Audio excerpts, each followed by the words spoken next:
Earlier this year, there was a TV documentary about a really interesting social experiment. It was called The Swap, and it was about students from an Islamic school in Brisbane swapping places with students from a Catholic school and a state school. And it began with some vox pops of the students from each of the schools just talking about how little they knew about one another. One of the really stand-up ones for me was this very smiley, happy-looking young boy who was looked to be Middle Eastern, saying, "Yeah, I don't know any Australians," by which he meant non-Muslims. And he paused for a moment and said, "Oh, there's my neighbour. He's Australian. I said hello to him once." And it was just funny how saying hello to someone once was, for him, his full extent of his experience with non-Muslims in Australia. And of course, for the students in the other schools, their experiences were just as limited as well. And so as the series goes on, it showed how the students began to go to one another's schools and got to know each other. Now, if this TV show had have been on 7, 9 or 10, it would have been played for drama, for conflict and exaggerated differences. But because it was on SBS, it was all about respect and insight and learning, and it showed this beautiful process where each of the students came to, by meeting each other, by meeting each other as people rather than as stereotypes or as a class of people, came to understand and respect and like each other. People made friendships with people who they'd never made friendships before. Muslim and non-Muslim families visit each other in their homes, which was a big stretch for many of them, but turned out to be just so insightful where both the students and their families grew in an understanding and respect for one another. This is what happens in the gospel we hear this weekend too, as we see Jesus meet a Canaanite woman, possibly for the first time. But it's not a good first encounter. And it's actually telling that this is one of those gospel passages where Jesus does not come across looking good. And that's a bit of a clue that this must be something which authentically happened, because if you were a scribe or a disciple making up stories to bolster your religion, you wouldn't be making up stories about your leader doing something which seemed to our modern ears racist. But it's in there because it's clearly an experience that happened, and it's a pivotal experience for Jesus and therefore for us. Jesus meets this Canaanite woman who comes begging him to heal her daughter. And Jesus' response is very blunt. It's simply, "I'm not here for you. I'm here for the lost sheep of the house of Israel, and that's not you, so go away. I've got nothing for you." It's incredibly harsh to our ears, and then as well. There's no nice way of making this, of papering over this to make Jesus look better. Jesus sent this woman away, seemingly very uncaringly.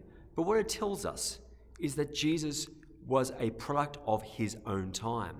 Yes, Jesus is fully divine. He is the Son of God, but he's also fully human.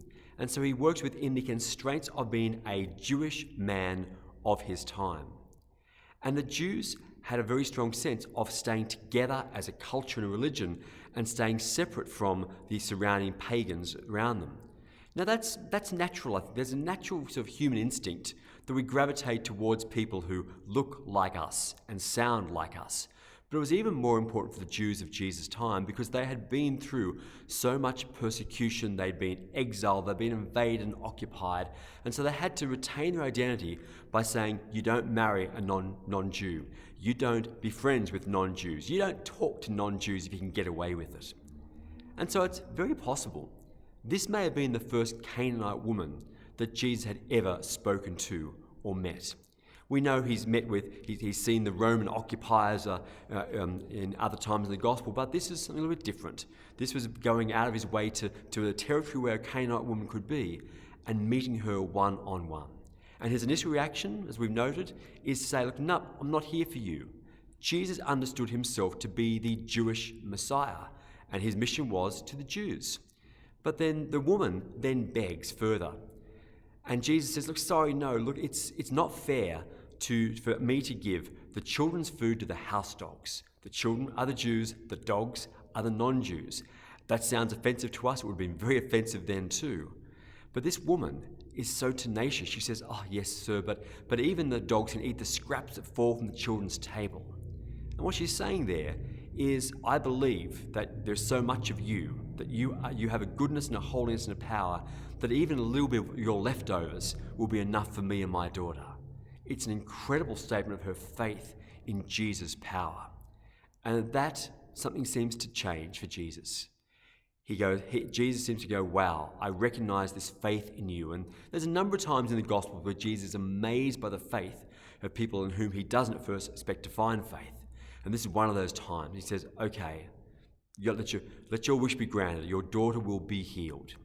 Jesus' heart changes in this moment because he too has gone from isolation of having never met a Canaanite person, a Canaanite woman, to now meeting this individual of such faith and goodness and virtue that he's moved to now see her and perhaps all non-Jewish people differently.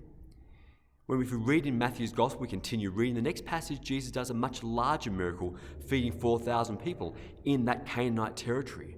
Jesus begins to expand his mission beyond what was his initial boundaries and parameters. And by the end of the Gospel, he would tell his disciples in the Great Commission to go be his witnesses in Jerusalem and Judea, that's Jewish territory, but then to Samaria and then to the ends of the earth. Jesus has broadened his sense of who he is Saviour for, no longer just the Jews, but for all humanity. And thank goodness, because that now includes us. We who are not Jews, we are also included in Jesus' mission of salvation. Thank goodness for that beautiful Canaanite woman who played a part in helping advance Jesus' mission. What can we learn though?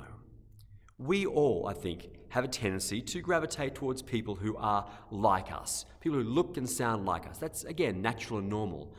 We live in a very multicultural community, and yet I wonder, how often have we perhaps had a meal with somebody from a different culture? Have we had somebody who's born in a different country to our home or been in their home? You know, we probably all have, and I know for myself, there's an unconscious bias and unconscious sometimes resistance to difference, because I think, oh, it'll be awkward because I don't know what their food will be like, or I don't know what I'll say in such a situation. These little awkwardnesses just keep us apart. But if Jesus, the Son of God, could overcome his initial reluctance, then maybe we can too. So let's try and follow Jesus in this step of opening our hearts to meet people who are other than us, to grow, to understand and know and love them, just as Jesus did.